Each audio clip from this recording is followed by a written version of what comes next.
Hello, and welcome to today's American Trainco web conference titled The New Changes in 2015 Edition 70E. During the presentation, all lines will be in a listen-only mode. You may submit a question to our speaker at any time by clicking in the text box at the bottom of your screen.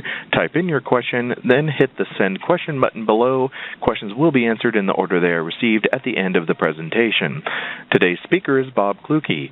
Bob brings over 35 years of practical electrical experience to his students in every class he teaches. Bob has been with American Trainco since 2007, and in that time he has become one of the finest instructors we've ever had. Not only is Bob a licensed master electrician, but he is also a certified NCCER and OSHA instructor. In addition, he is a member of the National Fire Protection Association and the International Association of Electrical Inspectors. Thank you for your attention. I would now like to turn the conference over to your speaker, Mr. Bob Clukey. Thank you so much, everyone, and welcome to this presentation on the 2015 edition of 70E, the new changes that we will be impacted on. So, as Kellen said, my name is Bob Clukey, so we'll entertain all questions at the end of the presentation. He did give you a little bit of background about myself, so all the bullets that are coming up are pretty much what he had talked about, so we'll take that as it is and get right into the changes. So, this edition of the 2015 70E was voted on in June in Las Vegas at the NFPA's annual conference, which I happened to attend, so I had some pretty good quality input on some of these changes. It was issued on July 14th and effective date of July 29th. Supersedes that 2012 and all previous editions, which date all the way back to 1976, was the first 70E that the NFPA issued. And we will see that they have made some major changes here, one of which is that everything that dealt with analysis is now going to be a risk assessment. So if we had to perform an arc flash hazard analysis in 2012, it is now going to be an arc flash risk assessment. This is going to be a major impact, and we're going to talk about this in some slides that will be coming up. But it doesn't matter what the hazard is, we're going to do a risk assessment. They have put a new annex in the back of NFPA 70E to give us some guidance on how to perform these risk assessments, and we'll be talking more about them as this presentation continues. So, some new definitions for sure, especially because of the terminology of risk and risk assessment taking the place of analysis. So, some new definitions were added to Article 100, and there were some definitions that were deleted. But all these analysis terms will be going to risk assessment, and there will be a procedure for us to follow with this, and we will go ahead and take a look at that as we continue. So here's the risk assessment procedure. It does have to be included into the electrical safety program, and of course we're going to have to first identify the hazards. So we've got to take a look at the piece of equipment that we're about to approach, and we have to make a determination: is there any shock, arc flash, or arc blast hazard? At the same time, we want to really identify all the hazards, the mechanical hazards, chemical, whatever else there might be. Then we've got to assess the risks. So they give us, in that Annex F, they're going to give us a method how to do that. There will be a table there to give us an idea that if there is exposed energized conductors or parts, what the risk might be as far as shock or arc flash is concerned. And then they really want us to do some type of control to control these hazards, and they give us a hierarchy that we're going to be able to use, and that is going to look a little bit like this. So this was based on another standard out of the ANSI standards. So first of all, they'd like to have us eliminate the risk. So number 1 and 2, elimination and substitution, usually that will be included in engineering controls. So For example, if we're going to eliminate a risk, I'll give you an example of that.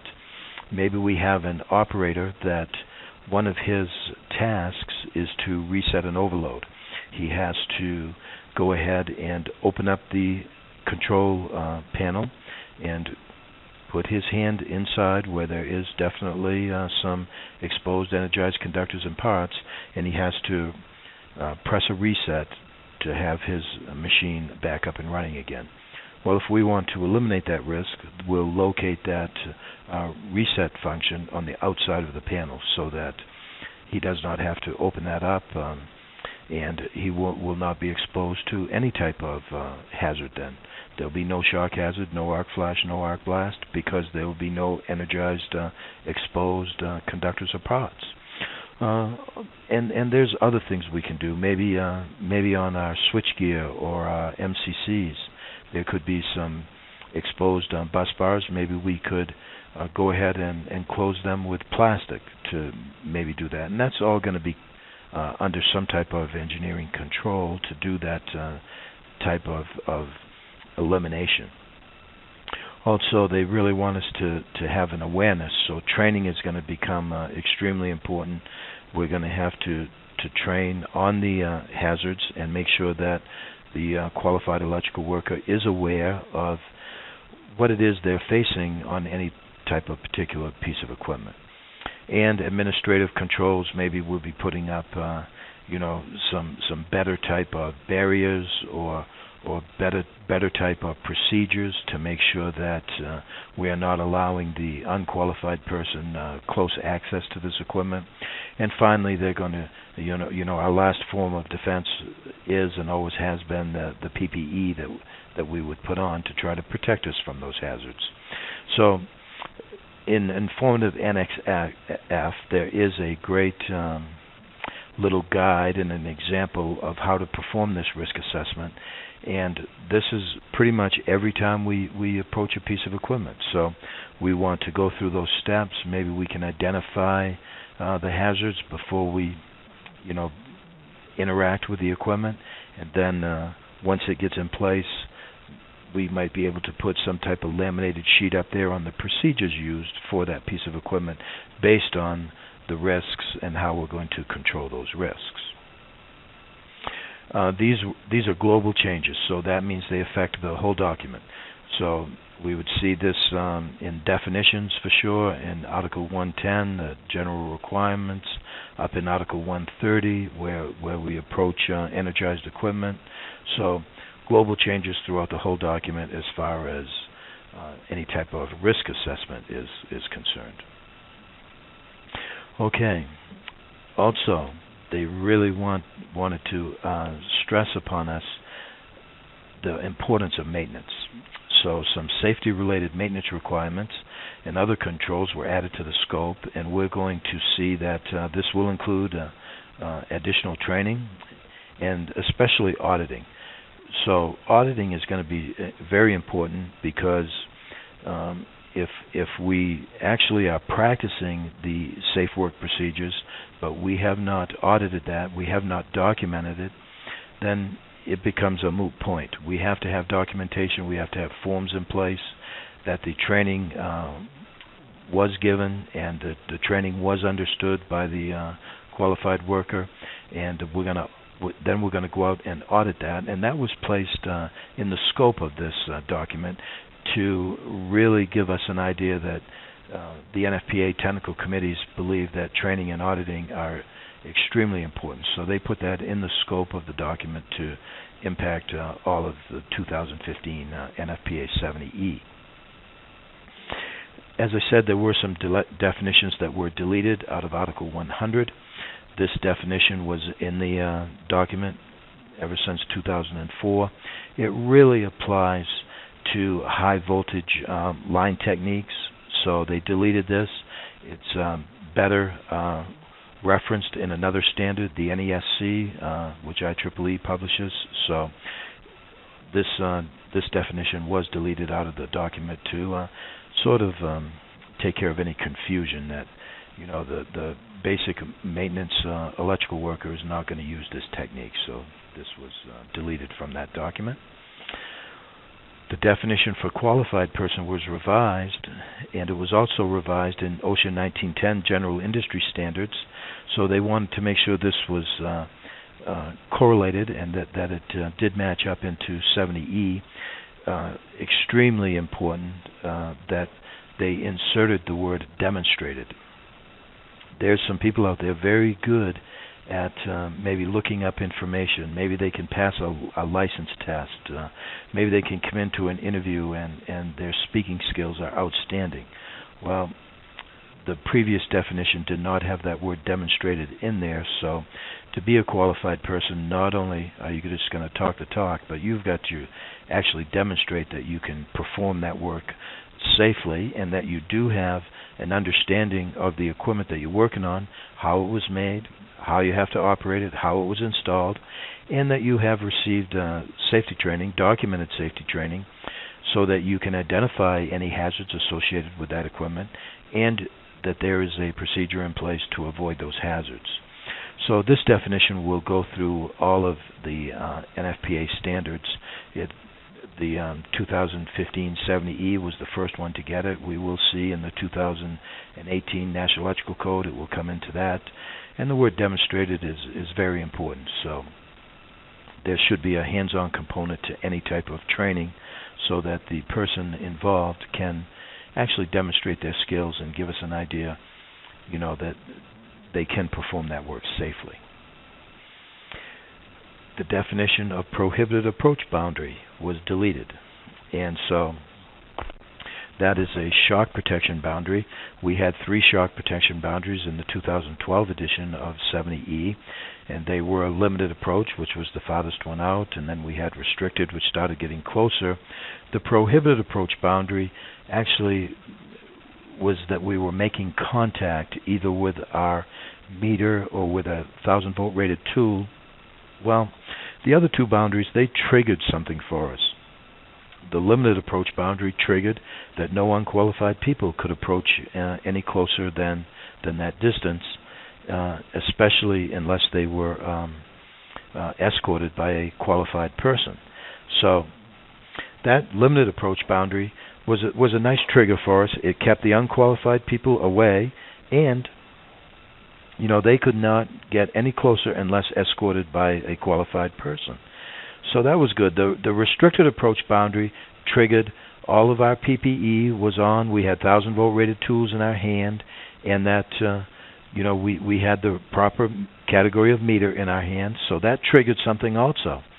The prohibited approach boundary, in the eyes of the technical committee, did not trigger anything really. So they said there's really no need for that boundary anymore, so it was deleted from our tables.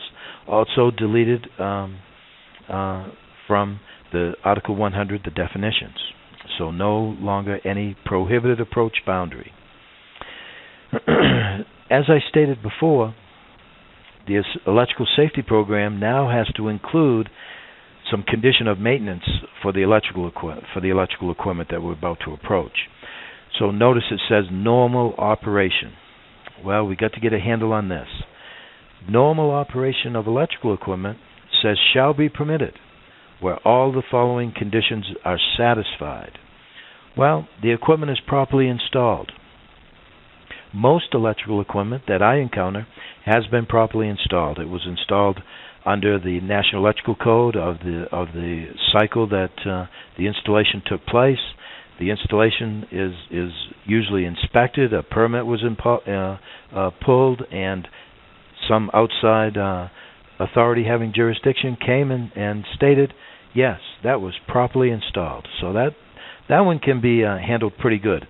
The next one, the equipment has been properly maintained. Well, this is going to be according to manufacturer's instructions, so a lot of our equipment probably is not going to fall underneath this particular requirement. The equipment has been properly maintained. Even if we took just a regular molded case circuit breaker, the chances that we properly maintained that circuit breaker over the years is probably pretty slim. So they're going to want documentation of this. So immediately, if we can't document that the equipment has been properly maintained, well, normal operation is not going to happen. So what does that mean? Well, that means that now we are going to have to wear some type of personal protective equipment to protect us from either shock, arc flash, or arc blast to operate that equipment. And so that's going to be another example I might be able to give you on this. Normal operation of electrical equipment. A single pole switch, wherever we work. Well, we walk up, really, there's no real maintenance of that single pole switch. I mean, we might take a visual look at it, and if it's intact and nothing broken, the handle's still there, we're going to operate that with no PPE on. Okay, so that's normal operation. Well, I get to, let's say, injection molding equipment, and I'm going to operate the circuit breaker that controls that equipment. Well, that circuit breaker probably has not been exercised every year. Maybe it has not been megged out. Maybe it wasn't torqued correctly over the years. So proper normal operation is not going to happen on that. We would have to put the PPE on that involves that piece of equipment and make sure that we operate it with some protection on us. Number 3, the equipment doors are closed and secured. Easy to make sure that happens. All equipment covers are in place. That's good. No evidence of impending failure. So we're going to have to take a little bit of history of the equipment. Has there been some arcing involved over the years? And if we can satisfy these 5 points, then really there's no PPE that we have to put on to operate the equipment, because there are no exposed conductors, there's no exposed energized parts, really no evidence of that there is going to be an arc flash, arc blast. So if that is the case, we can operate the equipment normally, and but otherwise we're going to have to put some personal protective equipment on to just operate the equipment, to turn something on and off. They did give us an informational note on this to give us an idea of what I just explained. Properly installed, accordance with applicable codes and standards. Usually the National Electrical Code is the one that we would be looking at. Properly maintained, the equipment has been maintained in accordance with the manufacturer's recommendations. Many times those manufacturer's recommendations and installation instructions, those might somehow get put in a place where we can't find them, let's say. And so we're going to have to make sure we have some type of engineering notebook. We're going to have those recommendations in place, maybe a checklist that they were all followed in the course of the life of the equipment, if we want to operate the equipment in a normal operation. Evidence of impending failure, arcing, overheating, loose parts, maybe the original equipment is not there anymore and we substituted it with something else. So when we look at this evidence of impending failure, we better make sure the equipment has all the original hardware there and that it has been properly maintained over the years, and then we can operate it normally with no PPE. Otherwise, put the PPE on and operate that equipment. Audits. So, generally speaking, our electrical safety program, we have to audit that electrical safety program once every 3 years. But the electrical safety program has a component in there that says fieldwork has to be audited every year. So that cannot exceed 1 year. So we're going to have to go out in the field. We're going to have to audit our qualified electrical worker to make sure that that worker is following all the safe procedures that we have in our safety program. We're going to have to make sure that the proper PPE is on, that we're doing lockout, tagout the way we should be, that we are doing our visual verification to establish that electrically safe work condition. So probably another form will have to be generated here so that we can perform this audit. And this doesn't mean that we have to audit every single worker out there, but we do have to go out and audit field work. We can go out on the manufacturing floor or go to the site that our worker is at that particular day if they are an outside contractor. And we're going to have to make sure that they are following NFPA 70E, and we're going to have to document that and put that in our files. OSHA is going to want to see that in the event that they do arrive and want to take a look at all of your documentation. Another change that was in Article 120, and Article 120 is establishing that electrical safe work condition. This is step number 6, when we have to install ground straps in the event that there might be any type of chance that the equipment can become re-energized, either with induction or with capacitance. Then we're going to have to install these ground straps. So they want to make sure this is part of our job briefing and our job planning, where we're going to install these, so the location, what size the ground straps are going to be, and how we apply them for our temporary grounding of our equipment that does have a chance of being re-energized through induction or capacitance. So this will all have to be in our job briefing. Okay, so here's a major change I want to say that, and this has been in 70E for as long as I can remember, since the 2004 edition, and they have stressed it at technical committee meetings, they've stressed it at seminars, but the document itself really had to be rewritten a little bit so that we can understand that there are 2 ways to apply a label to equipment. We can use the incident energy analysis, or we can use the PPE category method. Okay, so we have 2 choices here. We can do the full-blown analysis. Usually we'll have a team of engineers come in. They will be using software that is going to collect a lot of data. It's going to determine the fault current at each piece of equipment, the clearing time of the overcurrent device. So that's the analysis method. Or we could use the table method. They gave us a choice of doing this all the way since 2004. So we can use either method, but we cannot use both methods on the same piece of equipment. This is also going to be reflected on the label that we're going to see in a little while. So if we're going to do the incident energy method, then we're going to see a number in calories per centimeter squared. That is the number that we're going to have to protect ourselves against. If we are going to use the PPE category method, which a lot of people call the table method, then we are going to see a PPE category, 1, 2, 3, or 4. And you can use either method. That's your choice. But you cannot use both on the same piece of equipment. And that label is going to reflect that, and we're going to see that coming up. So here is the label, and we can see this label, and on this label we can see that it does have 3.8 calories per centimeter squared, so that was generated by the analysis. So somebody did an incident energy analysis, and they came up with a number of 3.8 calories per centimeter squared. What we should not see on this label is category 1. So we should not see the table method in conjunction with the incident analysis. So we have to choose one method or the other. They have spelled it out for us in 2015. Use one method, but not both. So let me give you an example of where that might be a little bit of a conflict. We do the incident energy analysis method. Great. We put on the label the number of calories. Let's say it's 8.3 calories. Okay, I can go out and buy a long sleeve arc-rated shirt that would take care of 8.3 calories. It could be rated at 10.1 calories. Same with my long pants. I could get 10.1 calorie rated pants.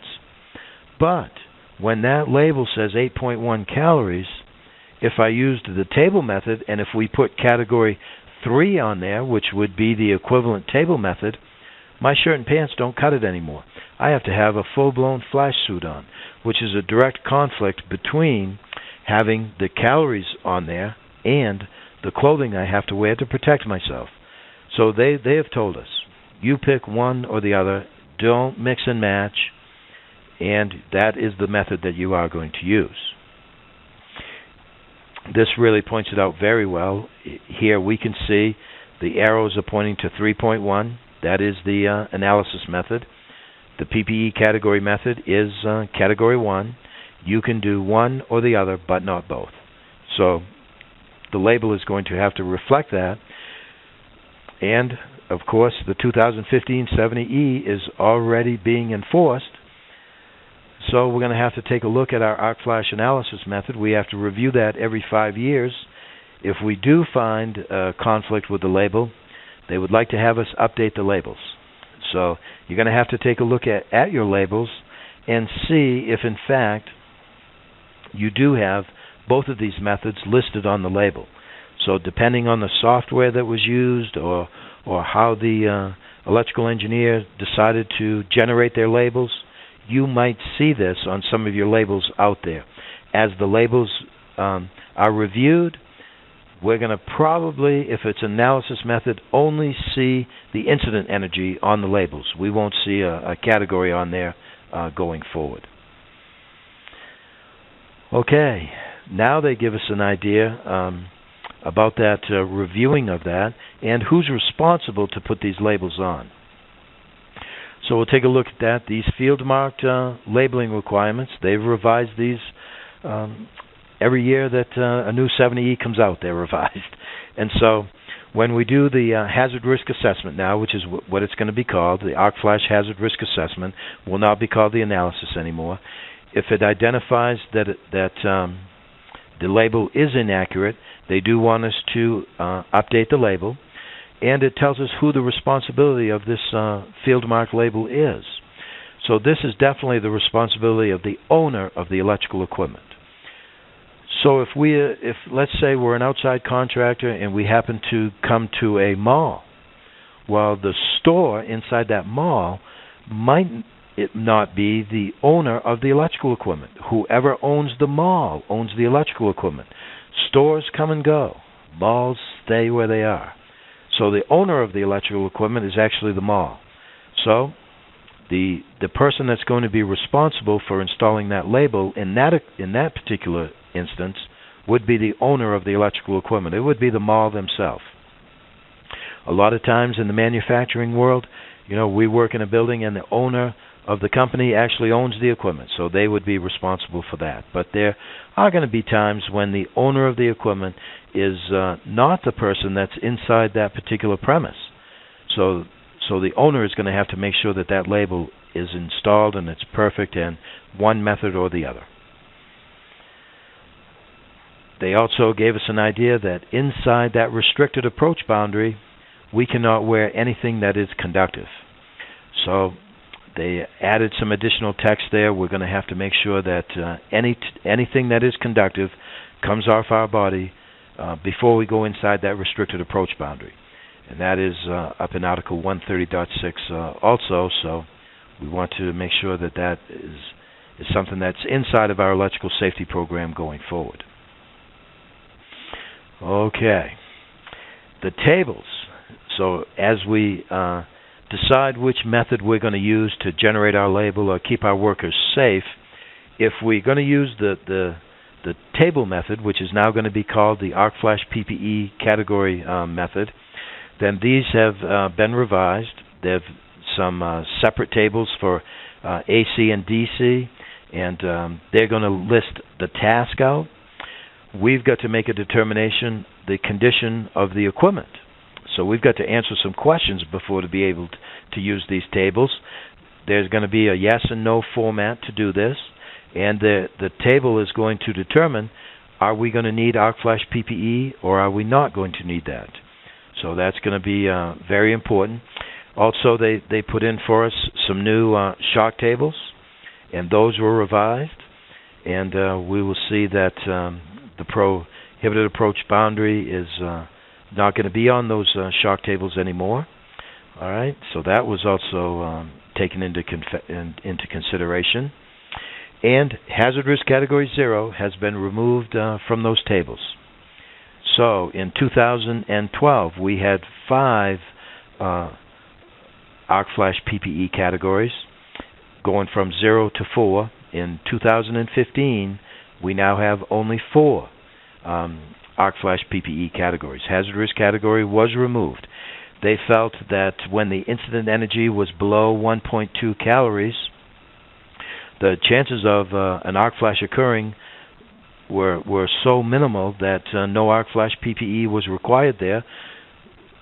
So with that reasoning, why would we ever put an arc flash PPE category 0 on a table when there really was no arc flash hazard there to begin with anyway. So they deleted hazardous category 0 from those tables. No longer will be there at all. Also, we'll take a look at these tables, and we'll try to get a good handle on how we're going to answer these questions. We're going to give you a snapshot of these tables. We didn't include every single piece of equipment that NFPA 70E has in their table 130.7C15 because we just don't have enough room on these slides, but we're definitely going to give you a snapshot of these tables and give you an idea how to use these tables when you're out in the field. So if you walk up to a piece of equipment and you have no label on that equipment whatsoever, these tables are going to be extremely important on how to protect that qualified worker when he approaches that piece of equipment. So they did remove hazardous category 0. We have stated that because really no arc flash hazard requirement there at all. So let's take a look at these tables a little bit and see how they're going to work with the new 2015. So first, the shock boundaries. So these are AC shock boundaries. You can see we have no prohibited approach boundary there anymore. That was deleted completely. So the prohibited approach boundary will be gone. They did make a slight change to these tables also as far as the voltage range is concerned. So in 2012, we still had less than 50 volts, pretty much no rules if the equipment is going to be safe. We didn't have to worry anything about shock. We didn't have to wear gloves. And the same thing here in 2015. There is no limited approach boundary, no restricted approach boundary. If we're below 50 volts and the equipment is safe, then we don't have to worry really about any type of shock protection there. The next boundary, though, 50 to 150 volts.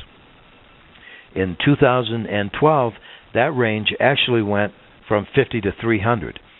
So what they're doing for us here is they're giving us a chance to work on 120 volts a little bit with, in reality, no arc flash PPE required, especially on 120 volt control circuits. The belief, especially from IEEE data that we found, is that 120 volts is not enough voltage to sustain an arc through the air. It's not going to ionize the air. It's not going to turn the air into a plasma.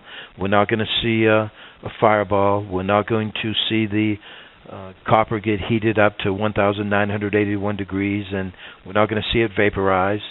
So the tables are helping that with us a little bit. And all they're doing on the restricted approach boundary is basically telling us don't touch 120 volts. So we just have to be careful in that area. When we get up into the 208 three-phase and 480 volt three-phase range, we can see now that the restricted approach boundary did come back, and we are going to have to make sure we do have shock protection on for that particular area. But they did give us a little bit of leeway with 120 volts. So, and they did also give us an idea that 208 volts, we want to make sure we do know we have that restricted approach boundary there. So they played a little bit with the shock boundaries for AC. And here's the one for DC. Very similar, except under DC they did have their label go all the way up to 300 volts for DC, with the restricted approach boundary saying avoid contact. So pretty much no restricted approach boundary there, just don't touch it up to that level. And then the restricted approach kicks in when they get above 301 volts for DC. And these are both shock protection tables. They have been revised a little bit, especially the biggest one that got taken out was the prohibited approach boundary. Completely gone because it didn't trigger anything. Remember that limited approach boundary triggers no unqualified people. Restricted approach boundary triggers we're going to have all of our PPE on, 1,000 volt rated tools, in the right category of meter. So both of those boundaries triggered something for us, and that's why the prohibited approach boundary was deleted. No trigger for that. Now we get to the tables that are going to give us an idea if we need arc flash PPE clothing or not. So these are the yes or no tables. The first one that I would like to take a look at is the normal operation of a circuit breaker. So to begin with, we understood back in Article 110 that to operate that circuit breaker normally, that it had to be installed properly, it had to be maintained properly. So those all those questions are now here. We see all these questions in this table now. So let's take a look at just the normal operation of a circuit breaker. The equipment was properly installed. You can see that there is an X underneath the word no. So, arc flash PPE required? Equipment was properly installed? No, I don't need to wear arc flash PPE in that case. Then we have to make sure that the equipment was the equipment installed properly. And if the equipment was installed properly, and then we're great. If the equipment was properly maintained, that's a key now. The equipment properly maintained.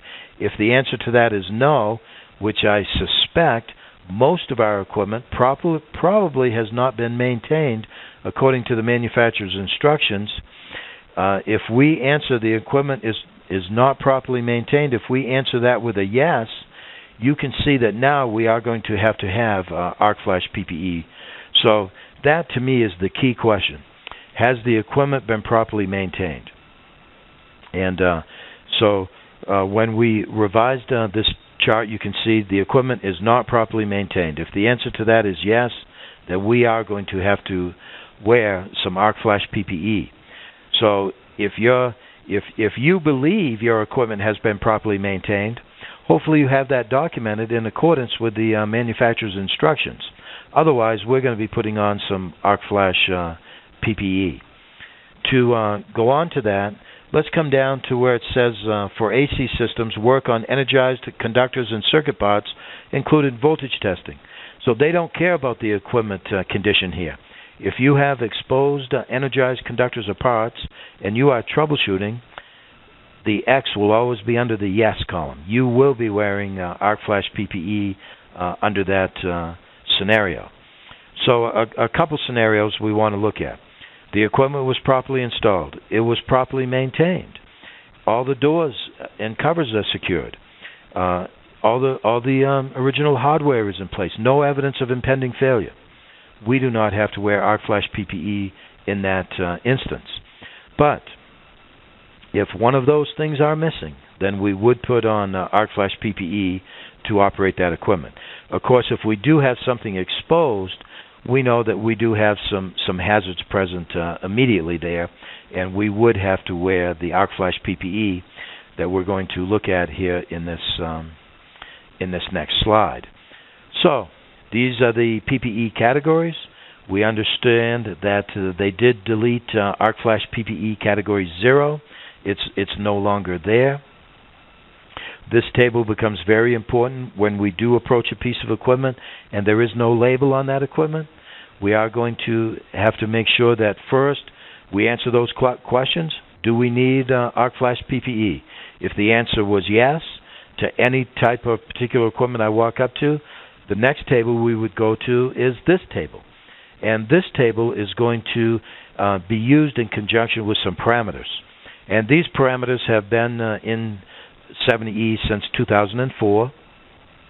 So if I walk up to a piece of equipment, and that piece of equipment is 240 volts and below, and the fault current is 25,000 amps or less, if the clearing time is 0.03 seconds or less, then I can use this table. If I cannot satisfy those parameters, I am going to have to do an arc flash risk assessment. So I would have to go to the analysis method unless I can satisfy these parameters. If these parameters are easily satisfied, then I can go ahead and use the arc flash PPE category method, and I can find out that I'm under 25,000 amps of fault current. My clearing time of my overcurrent device is 0.03 seconds or less. You can see that the arc flash PPE category would definitely be a 1. And so the next slide that I will show you will tell us what we're going to have to wear in arc flash PPE category 1. It also tells us the arc flash boundary. So we can see the arc flash boundary in this case would be 19 inches.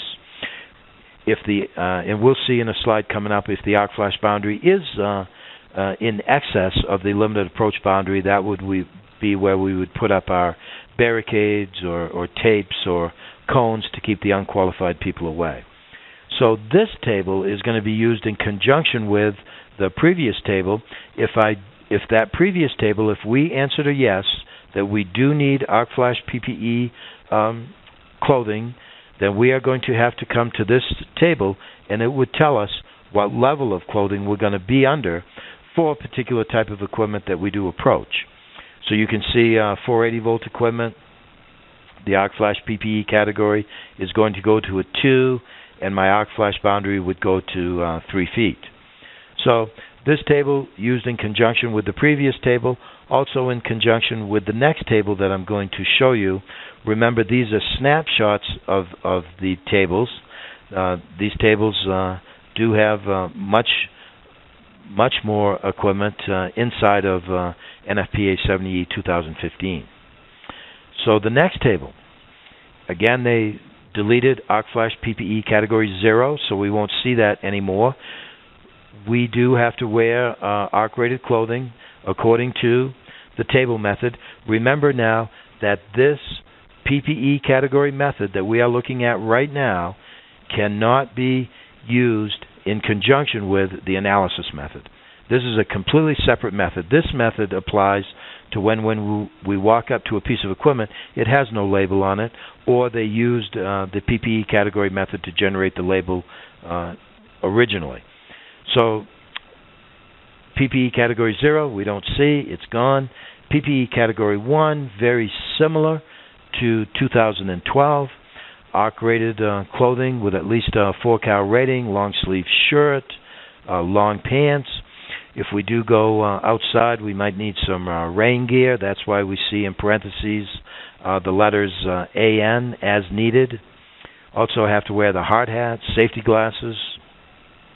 SR means select one or the other. So you're going to have to either wear glasses or goggles. Those would be Z87 eye protection for us. We do have to wear the ear canal inserts, so we can't wear the muffs. Can't have the muffs on our head. We have to wear those. And notice that it does say heavy-duty leather gloves in 1 and 2. It says heavy-duty leather gloves. When we get to PPE category 3, no longer are we going to see heavy-duty leather gloves. We are going to see arc-rated gloves. So this is talking about our leather protectors that go over the rubber insulation. Those leather protectors will have to have an arc rating on them when we are above 8 calories of energy. So if we get above a level 2 PPE category, we're going to have to go with some arc rated gloves for 3 and 4. Now this system only goes up to 40 calories.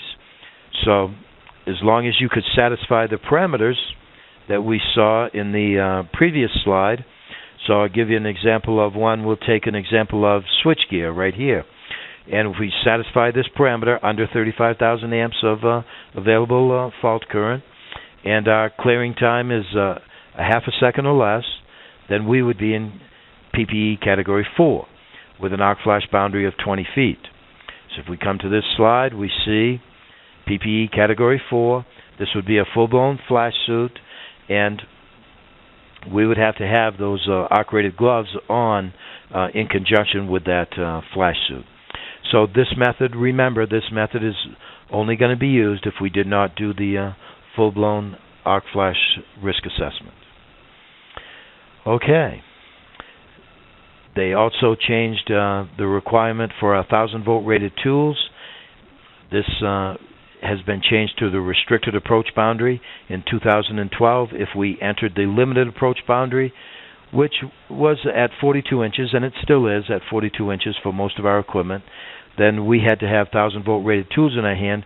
But in reality, that limited approach boundary was really to take a visual look at something. It really wasn't to go in and interact with that equipment too much. The restricted approach boundary, now we're near 12 inches. We are going to be taking covers off. We're going to maybe adjust the torque setting of a piece of equipment. So that's where the 1,000-volt tools would come in. So restricted approach boundary is going to trigger now also 1,000-volt rated tools for our equipment. Barricades, very, very important. The barricades cannot be placed closer than the limited approach boundary, but if the arc flash boundary is greater than that limited approach boundary, then the barricade cannot be placed closer than that. So remember that the limited approach boundary is a shock protection boundary. They're trying to protect that qualified electrical worker from shock. The arc flash boundary, we are trying to protect that electrical worker from heat. So that's a boundary that would either come off the tables that we see inside 70E if we're going to use the arc flash PPE category method, or it's going to be a boundary that is going to be generated from the software if we do the analysis method. So that arc flash boundary, because it is a calculated boundary, many times it is outside the limited approach boundary. So we're going to have to keep those unqualified people away from that, because we do not want them inside an area that could cause them third-degree burns in case of an arc flash or arc blast. A new section that we are going to have to do a risk assessment. This is also in Chapter 1 in Article 130. Before we do any cutting or drilling into the equipment or into floors or walls or any type of structural type of an environment, if there is a likelihood of contacting energized electrical equipment. So we've got to perform a risk assessment.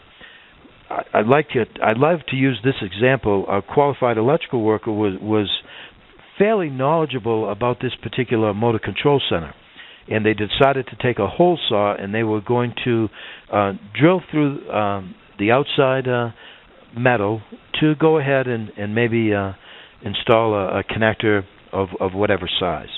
Well, what they did not realize was how that motor control center was constructed, because behind the piece of metal that they were actually drilling was a chase for the conductors that feed that MCC. And when they drilled through there with a hole saw, there was a major arc flash that caused damage to the MCC and injured the worker to the point where he could not come back and work in that same capacity anymore.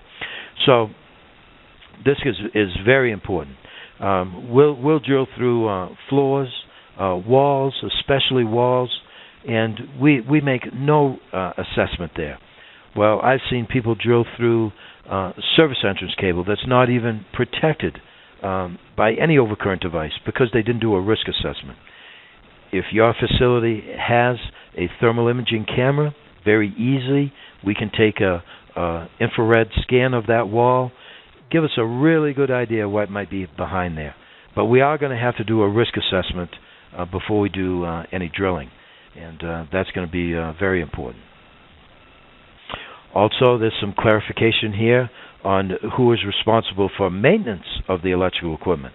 Not just who's responsible for installing the label, but also who's going to do all of the maintenance that now 70E requires, and that maintenance, of course, in accordance with the manufacturer's instructions.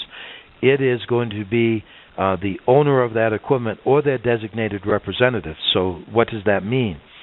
If I, let's say, am going to do some maintenance on equipment at a strip mall, and there's multiple stores in that strip mall, well, you know, the owner of that strip mall really, he does not know what maintenance should be performed on that electrical equipment. So he's going to designate somebody. Maybe he'll designate his outside contractor to perform that particular maintenance. And that's fine. He can do that because he's not a person that is familiar with electrical installations or how we perform electrical maintenance. So he could designate XYZ contractor to do that maintenance for him.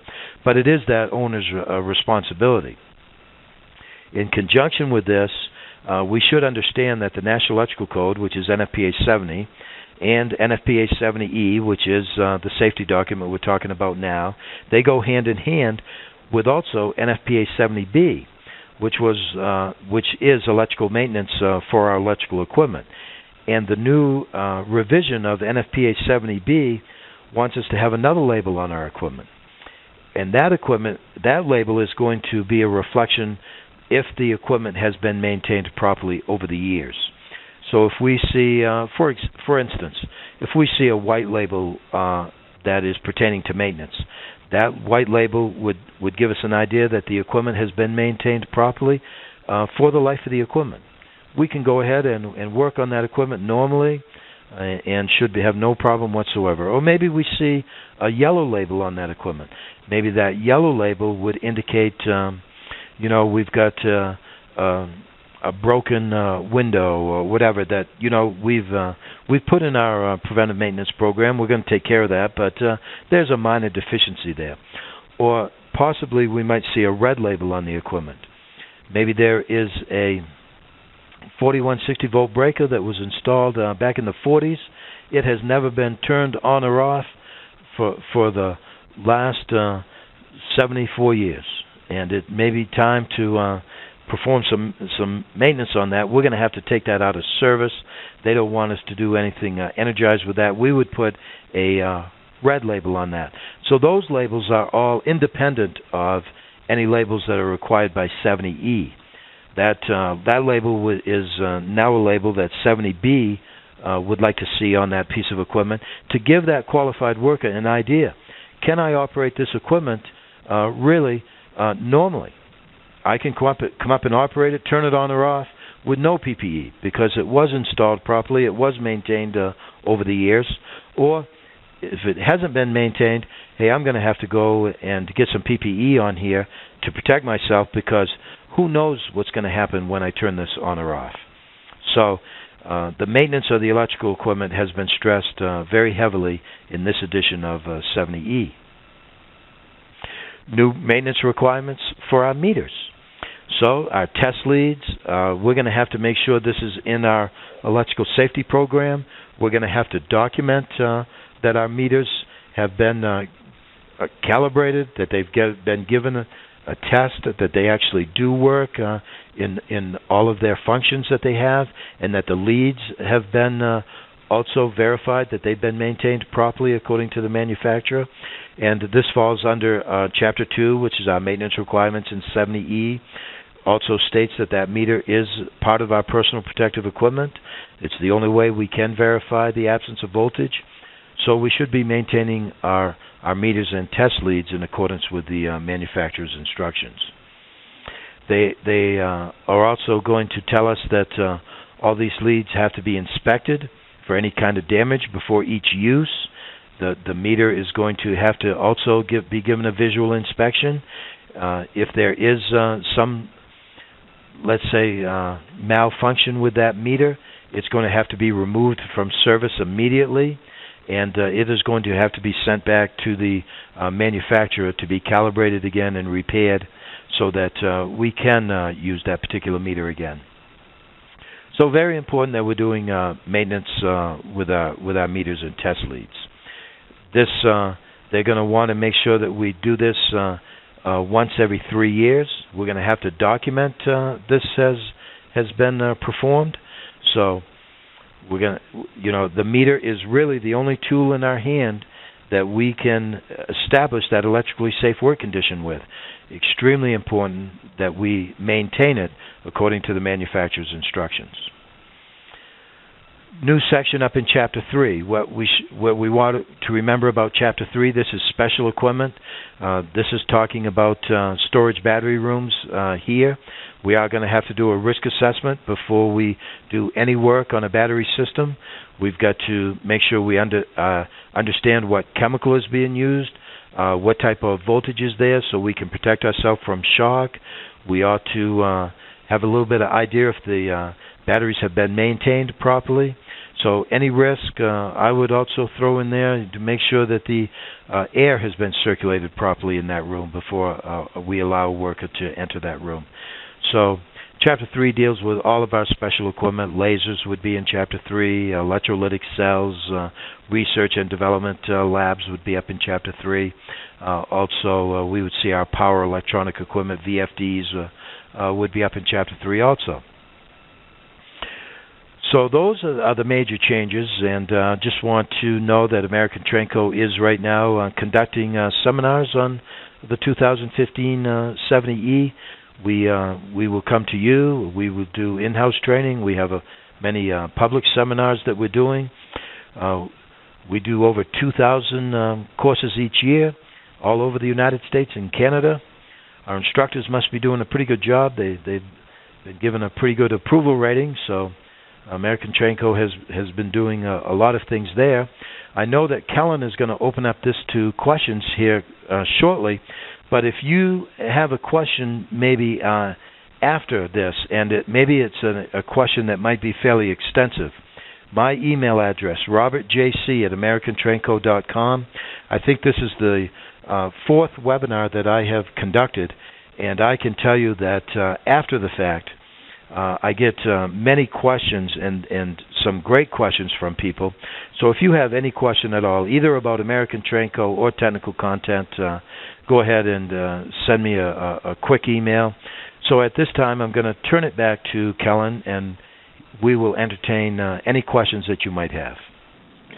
Thank you, Bob. And as a reminder to all participants, if you'd like to submit a question to our speaker at any time, please click into the area in the bottom of your screen, type in your question, and then hit the Send Question button. Also, as a reminder to our participants, we've posted today's slides in a link in the text chat area. If you just click on that text chat window, you will see the link to download today's slides. And we do have several questions in queue, Bob, so I'll just jump to the very first one here. Our first question is, I have a question about the elimination of Category 0 for a cabinet panel that was a Cat 0 with an arc boundary of 9 inches, for example. Is it now no PPE required, or is it a Category 1? That's a great question. And so with the analysis method, it is going to be a PPE Category 1. Well, here's what we got. Here's what we can't mix and match those two methods. So what we're going to do if the analysis method was used to generate that label, PPE Category 0 should never have been on that label to begin with. We cannot mix and match those. All we should see with the analysis is incident energy. And if we see incident energy below 1.2 calories per centimeter squared, then basically there's no arc flash PPE required. We would have to go ahead and protect ourselves from shock hazard, but those PPE categories are really dealing with only arc flash. So they're dealing with the heat. And when the heat is below 1.2 calories per centimeter squared, that is basically a safe amount of heat, and that's not going to cause our clothing to start burning. So with the analysis method, you're not going to see any PPE category on that label at all. With the table method, you don't have to. You just have to say no arc flash PPE required. Protect yourself from shock. But so I hope that answers that question, because when that question was asked, it's mixing the two methods, and we can't mix those two methods anymore. That is done. And so as we review these labels, if we see that the arc flash PPE category was associated with an incident energy level, we're going to have to replace that label. So if it's the analysis method, all that label is going to tell us now will be how much incident energy is there. It's probably going to be below 1.2 calories, which cotton clothing would take care of, no problem. And with the table method, all we're going to have to say on the label will be no arc flash PPE required, because the energy is so low. Thank you. And our next question is, auditing, is that more than periodic to OSHA standard? Yes. So the auditing of the field work is now going to be a 1 year. Although it depends if we're in 1926 or 1910, but a lot of OSHA's fieldwork auditing, a lot of that, let's say, for instance, lockout tagout auditing. Now, OSHA wants to see lockout tagout auditing every year. Now, this fieldwork auditing, we're probably not going to see that in 1910 really at all. So in 1910, we would see something about lockout tagout, but as far as the safe work procedures, in 1910 we really wouldn't see any auditing, so this is above and beyond what OSHA would require. Thank you. And our next question is 70E training only good for 600 volt and less? At what point is high voltage training necessary? Okay, so 70E does, they cover medium voltage. Some of the tables in 70E go way above 35,000 volts. So, and what we have to understand now is that cutoff, that demarcation point, really is at 1,000 volts. The 2014 edition of the National Electrical Code has raised that level to 1,000 volts. And I, as an employer, I would really make a distinct separation here, because above 1,000 volts, we are going to have to really have some qualified electrical worker training to go along with 70E. So 70E does cover above 1,000 volts. There's no question about that. But there's going to have to be some very specific training in association with that voltage. So they are going to have to be trained. 70E does not stop at 600 volts. So that worker that's above that does work above 1,000 volts would have to be qualified for that voltage. So he would have to be trained in many things that a worker below 1,000 volts would not have to be trained in. But 70E does cover both. So we are going to have to train that worker in the requirements of 70E. The tables, as far as the shock protection tables, those will go up to 46,000 volts, 75,000 volts. So, but it will require also some additional training to make sure that not only does that worker understand the requirements to do risk assessments and to keep themselves safe, but what personal protective equipment and special procedures are needed when they go above that 1,000 volt range. Thank you. And our next question is, per slide 15, can electrical equipment be brought up to date with proper maintenance if it has not been properly maintained in the past? Yes. So if it has not been properly maintained in the past, I would go ahead and have a representative from the manufacturer of that equipment come in, give me recommendations, document it on how I can get that piece of equipment to the proper maintenance condition of 2014, October 15th, which we are today. So in conjunction with the manufacturer, I would have the manufacturer come in. He would do an assessment of the equipment, give us an idea of exactly what has to happen to make that equipment to be in perfect condition as far as today is concerned. But I would not attempt to do that without manufacturer involvement and documentation. Thank you.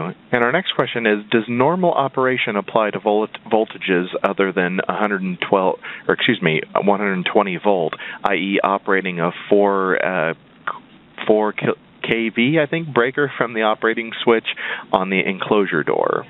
Sure. Normal operation of electrical equipment is going to apply to every piece of electrical equipment that we have out in the field today. So we have to take a look at, and I gave an instance of that 4160 volt breaker that had never even been exercised in 41 years. So normal operation is not going to be limited to any voltage. It is going to be for every piece of electrical equipment we have in the field, and to be able to operate it normally, it is going to have been properly maintained over those years, properly installed, all the covers in place, no evidence of impending failure. All those conditions will have to be satisfied before we can operate it normally. Of course, we can still operate it with the protective, personal protective equipment on or other procedures. I have seen people put a pulley on a piece of electrical equipment and tie a rope to the handle and be 50 feet away to turn something on and off, well outside the arc flash boundary. So there are some scenarios where we could brainstorm and, all of a sudden we're going to operate that equipment, but we're not operating it normally anymore. We're operating in a way that, consensus has come up that this is going to be safe. It's not normal operation, but we can get it to work the way we want in a safe manner. But if we want to operate it normally, voltage does not apply. Nothing applies there. It's just any equipment that's out in the field. Thank you. And as a reminder to all participants, you can download today's slides by clicking on the link in the text chat area. Just click the text chat box there at the bottom of your screen, and then you should be able to access the slides via the link. You may need to copy and paste that link into a separate window. It might make it a little easier. Looks like our next question is, in NFPA 2009, limited approach was for unqualified workers, restricted approach was only for qualified workers, and prohibited approach is where shock PPE was required. Can you speak to more clarification on this deletion of prohibited boundary? Sure. So in 2012, those boundaries, the triggering statements changed a little bit. So in 2012, the limited approach, basically, no unqualified people could go in there without being supervised. So if we had a qualified electrical worker that was going to supervise an unqualified person and they had the proper PPE on, they could go in there and take a visual look, and that was in 2012. In 2012 also, the restricted approach was basically, I better have all the proper PPE on, 1,000-volt rated tools, the right meter. In 2012, prohibited approach, the definition said, making contact. That was about it. It did not really trigger anything. I mean, the distance was 1 inch in 2012. Well, when you're 1 inch from the electrical equipment, you are pretty much taking a voltage reading. Your hands are 1 inch away from exposed energized conductors or parts. Your meter is making contact with the equipment, but it really didn't trigger something that I had to maybe put more PPE on or keep people away. I'm already keeping them away. So in the minds of the technical committee, they said the prohibited approach boundary really, as far as the 2012 version was concerned, did not trigger anything new. So they deleted the prohibited approach from the 2015 version, and now we have just limited and restricted. Remember, there's shock protection boundaries. The limited approach will still trigger no unqualified people in that area, and the restricted approach will trigger all the proper PPE and tools and metering equipment in my hand. Thank you. We still have several questions in queue. Our next question is 70E a globally enforced standard? No. 70E is only enforced in the United States. Canada does have Z462, which is very similar to 70E. But I will mention this. There are many companies out there that work in the U.S. and around the whole world. So a lot of those companies are enforcing 70E internally. They want to protect their workers no matter what country they're in. So some of the major companies that are working worldwide enforce 70E throughout the whole gamut of their operations. And but worldwide, it is not enforced by other countries. No. Thank you. And our next question is, according to NFPA 70E 2015, can we use arc flash rated gloves for level 2 or 1 for disconnect or switch operation with doors secured? Yes, sir. So that's a great question.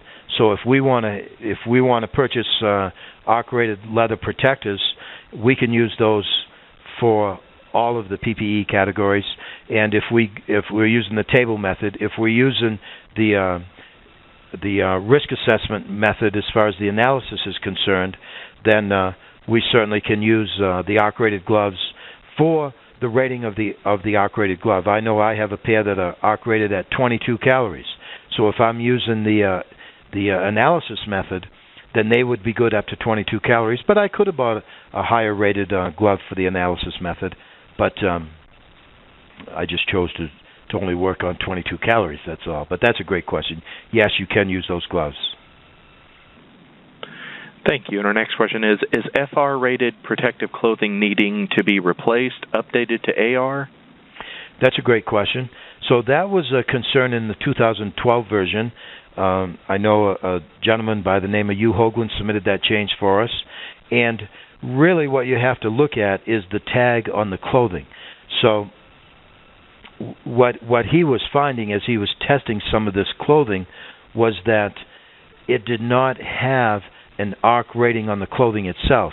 So if we look at the different types of clothing, and we have a lot of different choices out there today, some of this clothing is made for firefighters. Some is made for welders. Some is made for electrical workers. Well, the clothing that is made for electrical workers definitely has to have an rating on there in calories per centimeter squared. So if you see 10.1 calories per centimeter squared on the label of the clothing, then you know it is arc rated. If you and so it doesn't matter if it was advertised as FR or AR or anything else. If there's a calorie rating on that clothing, then it was built to the ASTM standard, and we can be assured that it is a clothing that does protect the qualified electrical worker. But what we have to remember is some of this clothing is only made for NASCAR or whoever. So we have to see a calorie rating on our clothing. And I don't care if the clothing says FR, AR, or any R in the whole world. If it has that rating in calories per centimeter squared, then you can rest assured that it is going to protect that worker for the rating that's on that clothing. Whatever that number is on that clothing, it will protect that worker. Thank you. And our next question is, could you cover electrical integrity testing of switchgear per OSHA 1910, i.e. need to test switchgear every 5 plus or minus years? Okay, so that switchgear, in 70E, it really doesn't address that particular requirement. It just says this, that the switchgear has to be maintained according to the manufacturer's instructions. So we've got to get back to the manufacturer on that switchgear, and we've got to perform the testing that the manufacturer recommends. So personally, I would have some documentation from that manufacturer, all of the procedures that they use, their testing procedures, their requirements, have that documented, and that would be my method of how to go ahead and test that switchgear. Because we got to remember that the OSHA requirements are kind of vague. They don't know the type of switchgear that you particularly have. So if we want to be in compliant with that, we want to go ahead and get back to the manufacturer and have some specific procedures to go ahead and test that gear. Thank you. And our next question is, so then panels and equipment with only 120 volt and below, no arc-rated PPE will be required? We have to make sure that there's no other voltage inside that panel. And right now, the way that the table is, if we use the table method, it says 120 volt control circuits. So I believe that coming up in 2018, we might just see just regular 120 volts and nothing else present. The consensus on this thought is that 120 volts, there is not enough pressure behind that circuit to sustain an arc through the air for a long enough period of time to cause an arc flash or an arc blast. So right now it says 120 volt control circuit panels. We don't need any arc flash PPE on our body. I think that might be expanded in 2018 a little bit too. Every place that it says 120 volts, but we've got to be very careful because in some of our industrial equipment, we might see 480, 120, and 24 all in the same enclosure. Then we would have to protect ourselves to that higher energy that we'd be exposed to. Thank you. And our next question is, do existing labels that are under older 70E versions have to be revised and replaced, or are they grandfathered in at the time of the study? Okay, so what 70E 2015 tells us that when we review our arc flash assessment, if in fact we make a determination that that label is no longer a valid label, they want us to update that label. So my opinion is that you really cannot have a PPE category level and an incident energy number on the same label. That's like mixing apples and oranges together, and it just can't be on that same label. So very easily that should be able to be accomplished by eliminating the PPE category that got put on that label initially. So, hey, a permanent marker could just delete Arc Flash PPE Category 1. It could delete that. And then you just have on there the incident energy.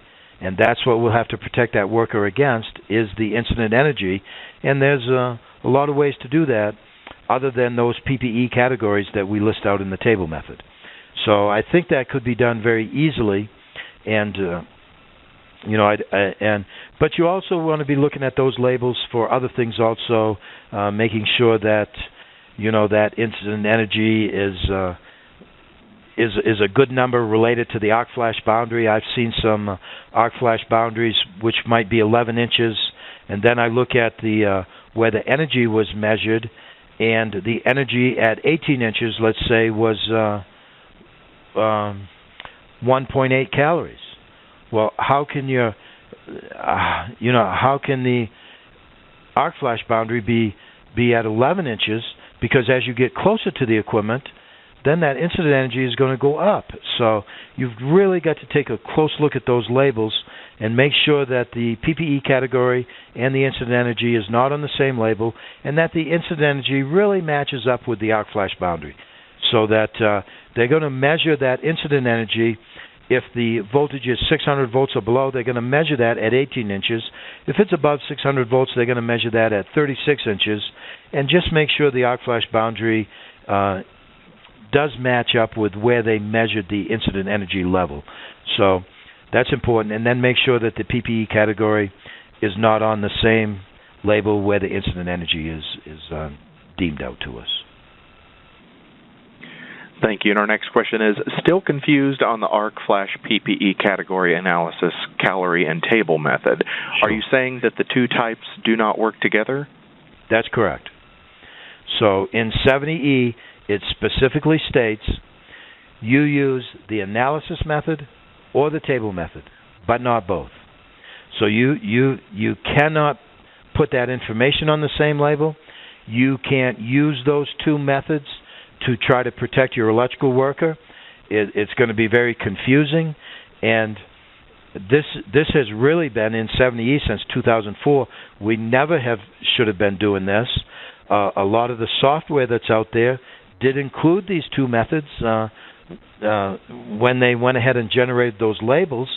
So it was real tough to get to the point where the committee wants us to be, which the committee wants us to be either one of these two. I either see a number on there in calories per centimeter squared, 22, and that's all I see. Really, there's three things that have to be on that label: the voltage, the arc flash boundary, and the calories. That's really the only information that has to be on the label. Or if I decide to use the table method, I'm going to see the voltage, the arc flash boundary, and a PPE category. But I am not going to see a PPE category and a calorie per centimeter squared number on the same label. That's mixing the two different methods. and they do not want that to be on the same label. We can't do it. It's two different methods completely, and they spelled it out in this edition of 2015 70E. They want us to be 100% positive that we understand that we're using either calories per centimeter squared or a PPE category, but not both. Thank you. And our next question is, our EH&S folks are requesting us to perform an arc flash risk assessment on our leased facility, office and light manufacturing. Who do you suggest we contact to perform this assessment? Okay, so there's a lot of companies out there that are doing these assessments, and personally, I want to say this: if you're very familiar with maybe other companies that are close in your geographical location, ask them if they've had this assessment done, and if they're very, very pleased with the results of that assessment, and maybe get some bids and ask for samples of labels. And so depending on the part of the country that you're in, you're going to have a lot of choices on engineering firms that perform these services for you, and get some multiple bids, get some recommendation and some references, look at some sample labels, use my email, send me a sample label, let me comment on it, I'll send it back to you. But I want you to feel very comfortable with the person that you choose, and a lot of that is going to come from references.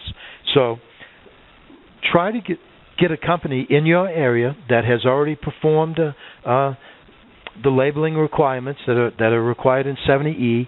Ask them for a sample. Ask the person that did it for a sample, and build a relationship with the person that's going to perform those studies for you. And once that has done, I think you're going to, finally choose an entity that will do a great job for you. Also, my personal belief is this: that it's really not just a study, that there has to be some things incorporated with this label as far as training goes. What does the label really mean? How can I satisfy this label in a way that my worker is not going to be constrained with a lot of PPE that maybe he might not need?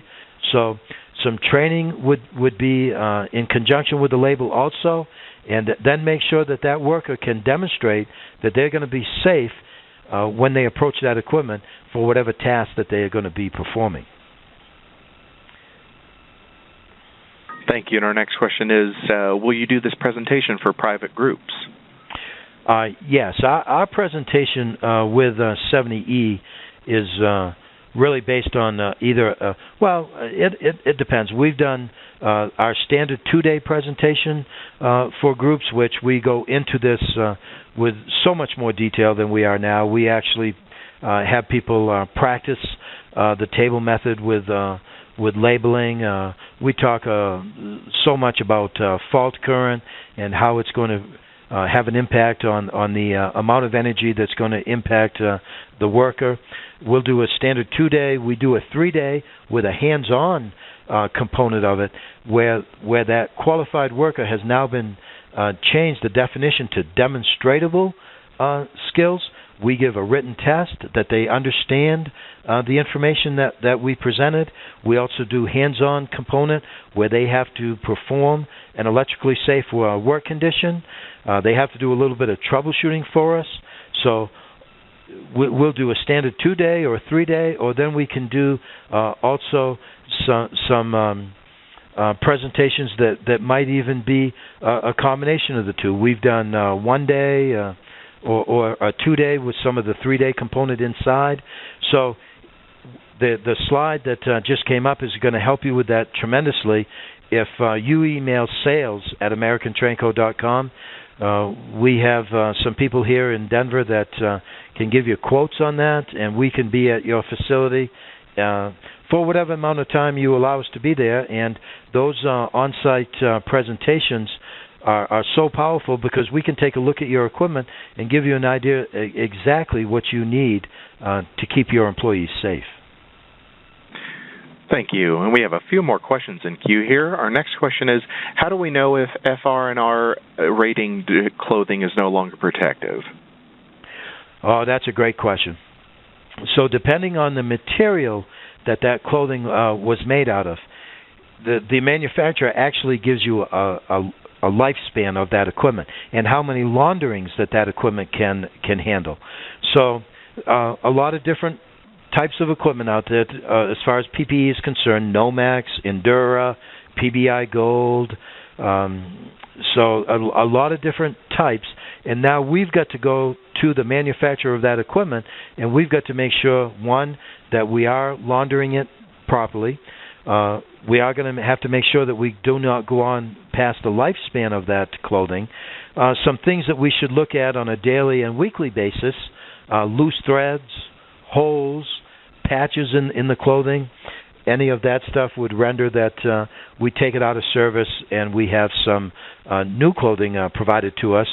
But the manufacturer does give us some very specific parameters on the life and the laundering of that equipment. So we've got to be very careful who we choose to launder that equipment and if they are following the manufacturer's instructions.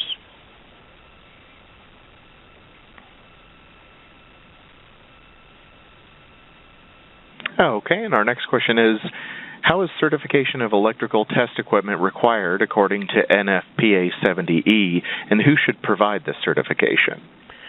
Okay, so that's great. So test equipment, it can be certified by the manufacturer, or that can be done by many different testing agencies that are out there. So there's a lot of testing agencies that can come in and calibrate your meters for you. They can certify them for another 3 years, 1 year, whatever the manufacturer recommends. So you can do that in a variety of ways. Many people use the manufacturer themselves of the test equipment, but you know, there's some independent people that will go around there. I can remember being at a facility, they did it in-house. They actually hired a person that had worked for a company that certified meters, and then that person went ahead and made sure that every meter that they had in-house was perfect, up-to-date, calibrated, ready to go. Megged out the leads, made sure the leads were properly in good working order. So you can do it in-house if you have a qualified person to do that. You can send it out to the manufacturer, or you can have a private company come to your facility, and they will go ahead and certify all your meters and leads. Thank you. And we have a little bit more time here for a couple more questions. I have our next question is, are leather outer protectors not typically arc rated, and therefore do we need new leather gloves? That depends. That depends where you buy it from, and if you specify that you want them arc rated. So, depending on where you buy your leathers from, and if you're using let's say the table method in PPE category 1 and 2 just says you need leather protection for your rubber gloves underneath. Until you get to PPE category 3 and 4, then they want those to be arc rated. With the analysis method, I would have them always arc rated, and it would be above the number that is on the equipment that I'm working on. So when you go ahead and buy those leather protectors, I would ask the manufacturer or the supplier, please make sure that I get the leathers that are arc rated. And I will tell you, the ones that we use, they are so pliable and they're so user friendly, and they're arc rated for 22 calories. So, you know, I just don't see why we wouldn't be buying the arc-rated ones, because now they're going to protect us from some heat energy. Also, they're going to protect that rubber underneath from getting any holes in it. So the arc-rated leather protectors, in my opinion, are a way that we should really go. And thank you. Due to time constraints, this will conclude our question and answer session. This time, I would now like to turn the call back over to you, Bob, for any concluding remarks.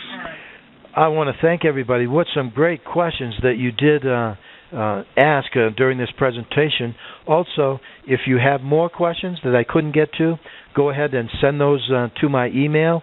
If you have a question about training, you can send it to sales@americantrainco.com, and we would be more than happy to appear at your facility or hopefully see you in one of our open seminars, which we conduct in every major city every week of the year. Thank you so much. A very important topic, and I'm glad that the awareness has risen to the level that it did today. Have a great day and enjoy the rest of your week.